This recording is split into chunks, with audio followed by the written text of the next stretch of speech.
Torej, o gozdovih in o gospodarjenju z gozdnim ogljikom. To je danes zelo aktualna tema. Če danes govorijo o gozdovih, potem govorijo predvsem o emisiji CO2 po požigu. To je zlasti aktualno za tropske gozdove, ki jih pospešeno uničujejo. Tako da torej, sprva so bili gozdovi proizvajalci lesa. Če začnemo v starem Rimu, tam je sintagma, lignat materia, torej tukaj so les za dva namena rabljali. Lignat, to je bilo za kurjavo, torej energetska raba, in materija za vse ostale svrhe. In potem so tudi drugi materiali dobili potem ime material, torej ta starolatinske sintagme. No, les so uporabljali in lahko malo hudomušno povem, in tudi uničili gozdove v Sredozemlju, torej grška, rimska flota in tudi kasneje Benečani in tako naprej. No, huda stiska z lesom se je pa pojavila v baroku. Takrat je, torej vidi se, kako je bil les potreben, pomemben, in takrat je stopila v ospredje Saška z svojim Avgustom Močnim. Torej moč Saške je takrat izvirala iz srebrove rude, ki so jo kopali v Erzgebirgu južno od Dresdena. Zato so rabili ogromne količine podpornega lesa za riže in še več za topilništvo, torej oglja. No, bogata Saška se je takrat zdrznila in Avgust Močni je poklical svoje najbolj pametne može, ki so bili tisti, ki so vladali, Hans Karl von Carlowitz. In seveda takoj so ugotovili, da so saški gozdovi uničeni, pa tudi drugod v Evropi ni bilo nič boljše. Iz Schwarzwalda je les odtekel v največjih splavih v zgodovini človeštva proti Nizozemski, ki ga je rabila ogromno, torej za temeljenje svojih mest in tudi za svojo mogočno mornarico in tako naprej. Skratka, zmanjkalo je lesa. No, potem je pa Hans Karl von Carlowitz, zelo, zelo izobražen človek, vrhovni rudniški intendant na Saškem, to je bila izredno visok položaj, on je bil tudi grof. On se je predtem udeležil potovanj po Evropi v okviru Grand Tour, obiskal Italijo in druge pomembne dežele in potem je napisal knjigo, izredno debelo, skoraj 10 centimetrov je debela, to je bila Silvicultura economica, in seveda uvidel je položaj in uvedel je izraz vzdržnost, v originalu Nachhaltigkeit, ki smo ga Slovenci zelo nesrečno prevedli v trajnost. No, to vidite, ta Nachhaltigkeit, in rodila se je gozdarska znanost. V svetovnem smislu, tukaj so nastale prve fakultete, med njimi deluje še v Tarandu, kot podružnica nekoč svetovno slavne Tehnične univerzitete Dresden, in to idejo vzdržnosti so potem Nemci, visoko izobraženi Nemci, to sta bila oba Humboldta, potem je tudi Goethe, so jo raznesli po celem svetu. Skratka, rodila se je beseda vzdržnost, nemško Nachhaltigkeit, in seveda to je tudi danes vodilo gospodarjenja z gozdovi. In glavno sporočilo te debele knjige je bilo, posekamo lahko samo toliko lesa, kot ga priraste. To določiti ni tako enostavna naloga, gozdarji to vemo. In seveda s časoma se je ta zadeva razširila tudi na druga področja človekovega udejstvovanja. In rodilo se je tudi zlato fiskalno pravilo. Tudi v Sloveniji imamo zdaj fiskalni svet, ki ga vodi profesor Kračun, to dobro veste. In ne delamo dobro, kajti trošimo več, kakor proizvedemo. Torej, analogija z lesom je čisto jasna. No, ampak ta vzdržnost je tudi del modernega gospodarjenja z gozdovi. Mi danes rečemo, z gozdovi gospodarimo vzdržno, sicer to ne bi bil prevod trajnosti, ki je nekoliko nesmiseln, sonaravno, temu rečemo bolj natančno ekosistemsko in pa tudi večfunkcijsko, kar je tudi gospa Barbara, kot se slišal, tudi omenila. Skratka, torej rodila se je vzdržnost tudi kot vodilo živetja in preživetja človeštva v 3. tisočletju. Ta knjiga je šla pred 4-5 leti, to so slavili Nemci in drugi napredni narodi, mi pa malo manj. No, tako, torej vidite, ampak danes dobivajo gozdovi še eno vlogo, namreč kot absorbenc za ta toplogredni CO2 in sekvestrator za ogljik v lesu.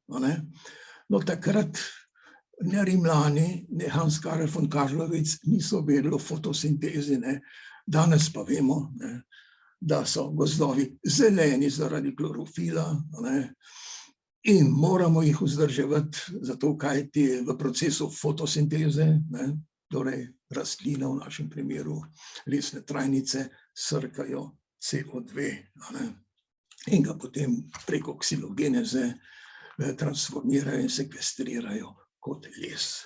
Torej, danes nekaj več vemo, tako da se, in seveda, končno tudi vemo, ker tole ni bilo čisto jasno še v bližnji preteklosti, da imamo težave z tem CO2-jem, ki je toplogredni plin.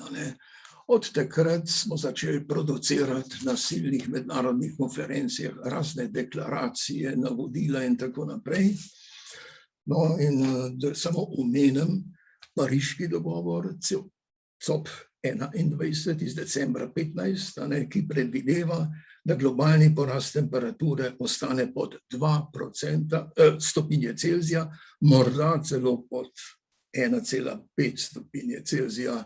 No, to se nam na žalost ne dogaja. To smo slišali tudi na COP21 v Glasgowu, tako da bo treba še marsikaj postoriti. Ampak dejstvo je, da je gozd dobil nov pomen, in tukaj citiram v svojem članku: "Forests are the only machine we have that takes carbon out of the atmosphere."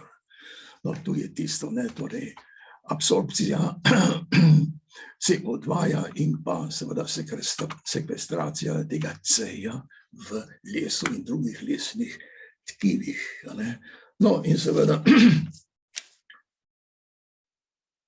množili so se še druge deklaracije in tako naprej. Recimo, gotovo poznate Fit for 55, ko naj bi zmanjšali do leta 2030 toplogredne gride za 55%, in potem sledi še tisti net zero by 2050, torej razogljičenje do leta. Torej, glede na to, kar smo naredili na tem področju, je človek upravičeno skeptičen, kaj bomo storili. Ampak drugače te deklaracije modro odlagajo v prihodnost. Samo nekaj bo treba končno storiti, če ne bomo ostali pri besedah. Se poznate tisto lepo popevko, ki jo poje Elda in pa Boris, besede, besede, v originalu palabras, palabras, nažalost je to. In tudi Greta Thunberg je pospremila zaključek COP26 v Glasgowu z besedami bla, bla, bla. To je sicer zelo žaljivo, ampak takole na skrivaj pa pomislimo, da morda ima vsaj na žalost tudi prav. No, tako da preidem še na tele svoje stvari, malo bom pohitel, ker smo se zamudili. Torej, blažilno podnebno gospodarjenje z gozdovi se sli iz ohranjanja obstoječih gozdov kot ogljikovih torej ponorov. To je izredno važno, torej, in to je na liniji vzdržnosti. Seveda gozdovi morajo ostati, kar se da spremeniti, torej so naravno gospodarjeni, ekosistemsko, torej, ko je fauna, flora v medsebojnem ravnovesju, oboje pa od neživega okolja. Torej, zelo radi bi imeli v tem ekosistemu tudi človeka, ampak stvari niso tako enostavne. Če zdaj poslušate zgodbe o divjih prašičih v brkinih, pa tudi medvedov, ki se sicer odlično počutijo v Sloveniji, imamo 3-krat preveč. Gozdarji pravijo 300 ali pa 400 bi jih bilo dovolj, jih imamo 1200, torej koliko imamo pa divjih prašičev. Skratka, vse to mora biti medsebojno uravnovešeno in potem gozd vrši obe funkcije. Je producent lesa in pa tudi absorbens in sekvestrator CO2 oziroma ogljika. To je bil. Torej, ampak ko govorijo o gozdovih mednarodno, govorijo predvsem o tropskih lesovih, ki pred našimi očmi ginevajo. Če poznate popularen podatek tega izginevanja iz Univerze Maryland, površina 30 do 40 nogometnih igrišč izgine vsako minuto. To si zelo težko predstavljati, vendar se dogaja. Tako da vendar iz svoje dolgoletne prakse v tropih, bi lahko tudi rekel, tudi s temi tropskimi gozdovi se da vzdržno, torej trajnostno in ekosistemsko gospodariti. Imel sem priliko natančno spoznati, kako so stari Maji in še nekaj zdaj, torej kako to opravljajo. Torej, to je tisti znameniti Milpa, cikl z gozdnimi vrtovi Bakčekok. Torej, to je nekaj prelepega. Torej, oni živijo v gozdu, živijo od gozda, ga tudi požgejo, vendar ga ne zasadijo samo tisto ameriško trilogijo, ki jo vsi poznamo, ampak nekaj 10 vrst. In tako da restaurirajo gozd. Res, da je nekoliko spremenjen, je antropogeno, utilitaristično spremenjen, torej, ampak slednjič lahko vzgojijo tudi nekaj drevja. In kar je najbolj zanimivo, potem nagrejo v nov deviški del gozda, ampak tega spet požgejo in spet naprej obravnavajo kot gozdne vrtove. Nekaj podobnega imajo tudi pigmejci, ampak tukaj je stvar prelepa, prečudovita in jo je vredno natančno proučiti. Torej, vemo kako, ampak da bi tele tropske gozdove ohranili, so pred leti probali z bojkotom tropskih lesov. To je bilo zelo zanimivo. Torej, nekateri so se res udaljili in prepustili infrastrukturo predvsem azijskim izkoriščevalcem. Torej, skratka, nismo uspeli. Ampak bolj kot bojkotirati tropski les, bi bilo bojkotirati izdelke iz teh tropskih gozdov, to se pravi iz teh monokulturnih plantaž, papirnih, torej tukaj je glavni problem, ampak vedno predhodi na začetku uničenja tega tropskega gozda požig. In seveda ta CO2, ki jo vsi vidijo, slišijo in zavohajo. Tako.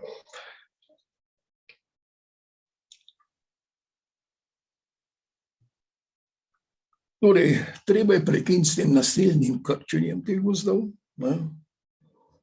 in seveda prenehati z temi visokodonošnjimi monokulturnimi plantažami. Torej, za papir, za kavčuk, skratka tega je zelo veliko. Na koncu pride potem soja, pride govedo in tako naprej in stvar je končana, nažalost. No, mogoče bi še povedal kakšna, torej, koliko absorbira gost, ne, torej o tem hočem predvsem govoriti danes, ne. Recimo v povprečju hektar našega gozda na leto absorbira približno 6 ton torej CO2-ja, ne. No, tehle šton, če zelo praktično prikažem, to je pravzaprav letna emisija enega avtomobila ali dveh, ne, torej 30.000 kilometrov ali pa malo manj, ne, torej lahko bi celo rekli 1 hektar gozda za en avto ali pa rečemo za 2 gozda. No, lahko pogledamo tudi posamezen primer, če vzamemo eno kapitalno buko, tako, ta absorbira v svojem življenju približno 24 kilogramov CO2-ja, ne, in izloči seveda zelo veliko kisika, ne, kar je koristna zadeva, ne.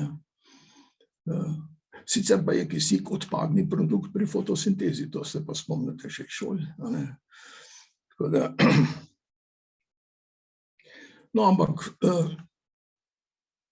24 kilogramov CO2-ja, to je za en tak srednji avto, ne, toliko emitira na razdalji 120 kilometrov, ne, torej, tako da tele primerjave, kaj je treba storiti, ne, torej tale avtomobilizem, ne, in tudi tale turistični, ko stojijo kolone avtomobilov na naših mejah s prižganimi motorji in tako naprej, ne, to je groza, ne, ampak še zmeraj naši gozdovi absorbirajo 34% naše emisije CO2-ja. Recimo Nemci samo še kakšnih 6, 7, 8 bolj razvita industrija iz manj gozdovi, ne. Torej še zmeraj se lahko štejemo za srečni gozdni in lesni narod, ne. To je citat mojega prijatelja, minulega profesorja Anka, ne. Torej, se strinjam z njim popolnoma in ga rad citiram. No, tretja stvar, ki se mi zdi pa izjemno pomembna, je pa spet v zvezi z absorpcijo CO2-ja in sekvestracijo.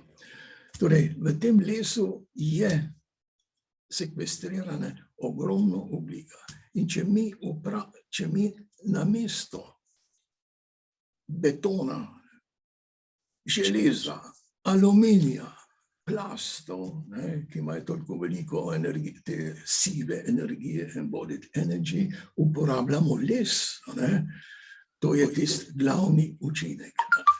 Glavni učinek, tako da, ja. In seveda Slovenci imamo zdaj šanso, bom kar povedal, da izdelamo svojo hišo, ne, torej tukaj imamo proizvajalca nizkoenergijskih lesenih hiš, potem IQ Wood, ne, torej proizvaja lesne elemente iz vezanega deščičnega lesa.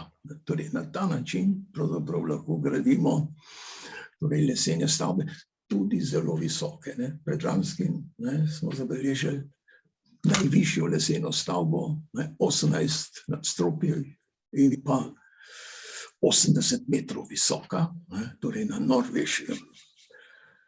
No, ampak tele lesene hiše bi lahko postale paradni izvoz, torej izvozni artikel slovenskega lesarstva. Ne smemo pozabiti, da smo bili slovenski lesarji nekoč zelo, zelo dobri. Bili smo na drugem mestu pri proizvodnji stolov, na svetu, takoj za Italijani. Tako da upamo, da se nam bojo s temle hišami, ne, torej povrnili tudi boljši časi. Seveda rabimo pa večjo žago, ne, da ne bomo hlodov izvažali v Avstrijo in uvažali polizdelke in celo trske, ne, iz našega lesa. Tako da, torej mislim, da bo treba gozdovom in njihovi ekološki funkciji, ne, torej nameniti veliko, veliko pozornosti in zlasti gojenju kvalitete. Torej v svojem referatu tukaj imam veliko teh napisane, skratka, rabimo, vzgojimo kvaliteten les, da širimo njegovo uporabo, ne, in pa tudi to sekvestracijsko moč, ne. Hvala lepa.